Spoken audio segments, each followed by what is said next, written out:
Question number 3, find different ways of evaluating the following expression.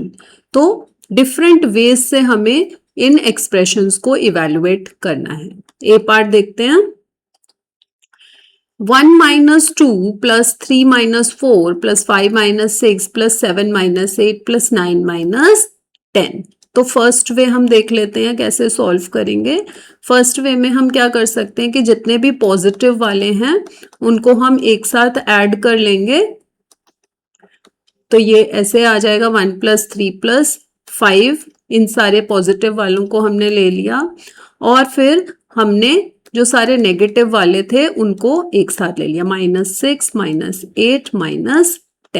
अब हमने इनको अलग अलग ऐड कर लिया तो 1 and 9 10 20 और ये बन गया 25 प्लस और यहाँ पे आपका आ जाएगा 2 and 8 10 20 and 30। तो ये आ जाएगा -30। 25 एंड -30 को जब ऐड करेंगे तो आ जाएगा -5। तो ये एक तरीका हो सकता है। और सेकंड वे में हम क्या कर सकते हैं कि जो हमारा ये है इनको हम ब्रैकेट्स लगा लें, 1 और -2, 3 और -4, 5 और -6, 7 और -8, 9 और -10। हर केस में हम देखेंगे कि हमें क्या मिलेगा, -1 प्लस -1। जब हम 3 - 4 करेंगे तो हमें -1 मिलेगा। ऐसे ही सिमिलरली 5 - 6 एंड 7 - 8 एंड 9 - 10। तो हमें आंसर आ जाएगा -5। ठीक है। बी पार्ट देखते हैं। बी पार्ट में फर्स्ट वे हम सिमिलरली वैसे ही कर लेंगे जैसे हमने ए पार्ट में किया था। सारे पॉजिटिव्स को इकट्ठे कर लेंगे और सारे नेगेटिव्स को भी हम इकट्ठे कर लेंगे। ठीक है। तो ये आ गया आपका 5 प्लस -5, तो फाइनल वैल्यू आ गई 0। सेकेंड वे में हम क्या करेंगे, पेयर्स बना लेंगे 1 और -1 का, 1 और -1, ऐसे ही हम सबके पेयर्स बना लेंगे। तो हम क्या देखेंगे, 1 - 1 आ गया 0, अगेन विल गेट 0। ऐसे हर पेयर का हमें 0 मिल जाएगा और फाइनल आंसर हमारा 0 आ जाएगा। क्वेश्चन नंबर 4 देखते हैं।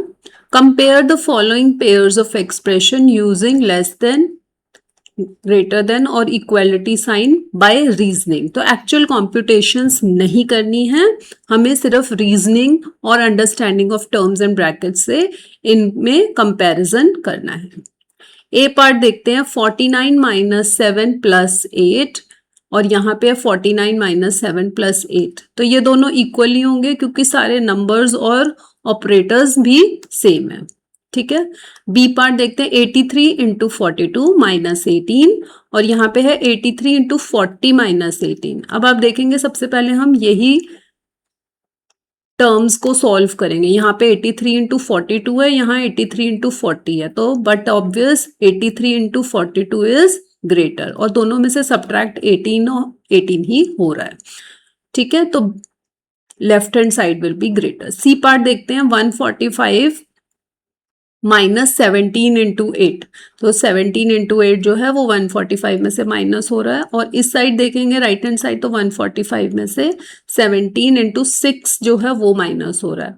अब यहाँ पे देखो कि 17 × 8 जो है वो बड़ा है, तो बड़ा नंबर अगर सब्ट्रैक्ट होगा तो वैल्यू जो है 145 की कम हो जाएगी। ठीक है। तो ये बड़ा होगा। डी पार्ट देखते हैं। 23 × 48 -35। ठीक है। तो ये हमारी एक टर्म हो गई 23 × 48 और यहाँ पे 23 × 48 -35, ये ब्रैकेट के अंदर है। जब हम इसे खोलेंगे तो ये आ जाएगा 23 × 48 -23 × 35। तो यहाँ पे 23 × 48 में से 23 × 35 माइनस हो रहा है, तो ये काफी बड़ा नंबर सब्ट्रैक्ट हो रहा है, तो इसका मतलब लेफ्ट हैंड साइड ही बड़ी होगी। ई पार्ट देखते हैं। 16 - 11 × 12 और यहाँ पे है -11 × 12 + 16 × 12। तो अगर हम इसे देखेंगे 12 दोनों में ही कॉमन ले लें तो इसका हम बना सकते हैं -11 + 16 जो कि 16 - 11 के बराबर ही है। ठीक है, तो ये आएगा इक्वेलिटी साइन।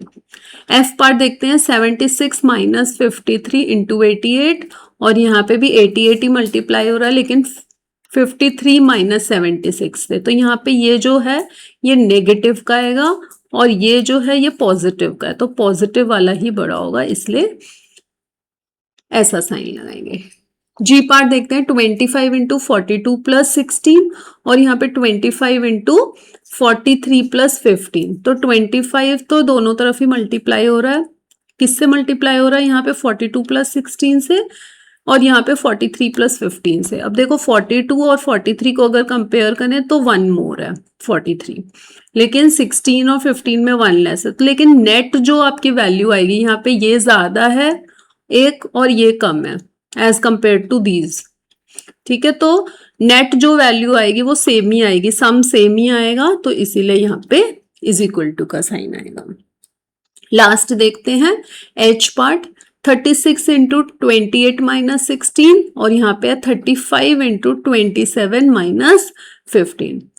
तो अगर हम देखें 28 माइनस 16 और 27 माइनस 15 को कंपेयर करें तो 28 और 27 में ये 1 लेस है, -1 है, ठीक है ना, इट इज 1 लेस देन 28, लेकिन 16 और 15 को कंपेयर करें तो 15 भी एक लेस है, 1 लेस ही है एज कंपेयर टू 16, तो यहाँ पे 27 भी 1 लेस है और 15 भी 1 लेस है, यानी एक कम था लेकिन एक कम ही उसमें से सब्ट्रैक्ट हुआ, तो इन दोनों की वैल्यू तो हो गई सेम। लेकिन जब हम 35 और 36 को कंपेयर करेंगे तो 36 is more, so that is why this expression will be greater value than the RHS one।